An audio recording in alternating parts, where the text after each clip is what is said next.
ایک دفعہ کا ذکر ہے کہ ایک جھیل کے کنارے آباد پرسکون بستی میں ایک چھوٹی سی لڑکی رہتی تھی جس کا نام زری تھا۔ زری دل کی صاف، نرم مگر ہمیشہ تنہا رہنے والی بچی تھی۔ لوگ اس سے ڈرتے تھے مگر وہ اس ڈر کی وجہ نہیں تھی۔ اصل وجہ تھی زری کے ہاتھوں سے نکلنے والی نیلی جادوئی روشنی۔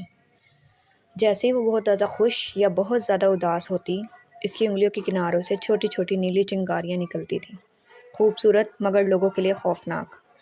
بچے بھاگ جاتے تھے، بڑے سرگوشیاں کرتے تھے، یہ بچی عام نہیں ہے، اس پر نیلی پری کا سایہ ہے، اس سے دور رہو۔ لیکن زری کو یہ روشنی وراثت میں ملی تھی، اپنی ماں سے۔ زری کی ماں کا نام نورین تھا، نرم دل، خوبصورت اور ہنسمکھ۔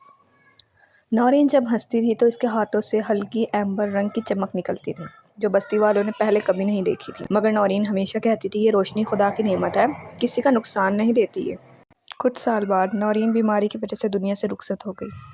نورین کے جانے کے بعد افغان بہت غمگین رہنے لگے تھے، لیکن وہ زری کو ہر حال میں محبت دیتے تھے۔ مگر بستی والے، وہ پہلے نورین کی روشنی سے ڈرتے تھے، اب اس کی نیلی چمک انہیں اور بھی زیادہ ڈرانے لگی تھی۔ یہ روشنی منحوس ہے، یہ آفت لائے گی۔ نورین تو چلی گئی، اب اس کی بیٹی تکلیف لائے گی۔ نتیجہ یہ نکلتا تھا، زری تنہا ہو گئی۔ اس کا واحد دوست جھیل کا پانی تھا، کیونکہ جب زری ہاتھ پانی میں ڈالتی، پانی نیلا ہو جاتا۔ ہر روز شام کو جھیل کے کنارے بیٹھ کر پانی سے باتیں کرتی۔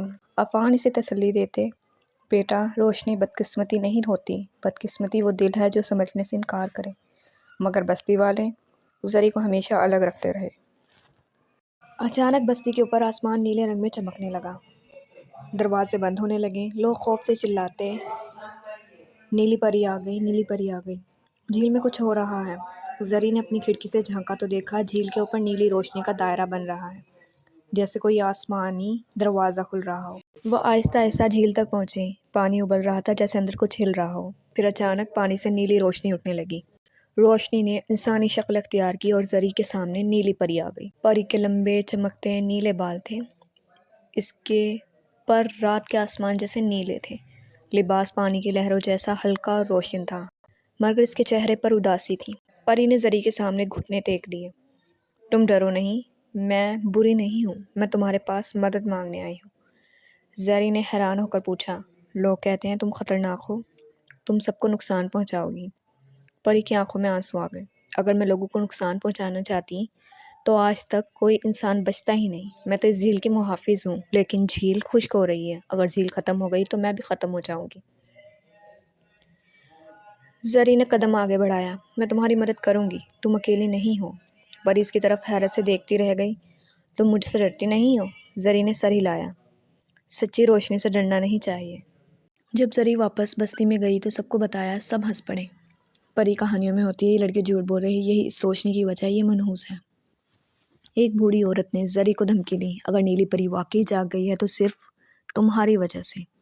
لیکن اس رات جب زمین میں دھڑالیں پڑنے لگیں، گھر ہلنے لگے اور جھیل کا پانی تیزی سے کم ہونے لگا، تب سب کو احساس ہوا کہ زری جھوٹ نہیں بول رہی تھی۔ زری اکیلی دوبارہ جھیل گئی، نیلی پری کی مدد کی، اپنے جادو سے جادوئی لڑی بنائی، اس نے وہ لڑی پری کے ہاتھوں میں رکھ دی۔ پری نے آنکھیں بند کی اور آہستہ سے پڑھا، دل کی سچائی پانی کو واپس لاتی ہے۔ اچانک آسمان میں روشنی پھیلی، بادل گرجے، تیز بارش شروع ہو گئی۔ جھیل تیزی سے بڑھنے لگی، اتنی تیزی سے کہ بستی والے حیران رہ گئے۔ نیلی پری کی طاقت واپس آ گئی، وہ آسمان میں اٹھنے لگی۔ زری نے کہا، تم جا رہی ہو؟ پری نے پیار سے جواب دیا، میں ہمیشہ تمہارے ساتھ رہوں گی۔ لوگ تم سے ڈرتے ہیں کیونکہ ان کے دل میں اندھیرا ہے، لیکن تمہاری روشنی خالص اور سچی ہے، جسے صرف بہادر دل دیکھ سکتے ہیں۔ پری نے جاتے وقت زری کی ہتھیلی پر ایک ننھا سا نیلا دل رکھا جو ہمیشہ چمکتا رہے گا۔ بستی والے زری سے معافی مانگنے لگے، ہم غلط تھے، تم تو ہماری محافظ نکلی۔ زری نے مسکرا کر کہا، سچی روشنی کبھی نقصان نہیں پہنچاتی۔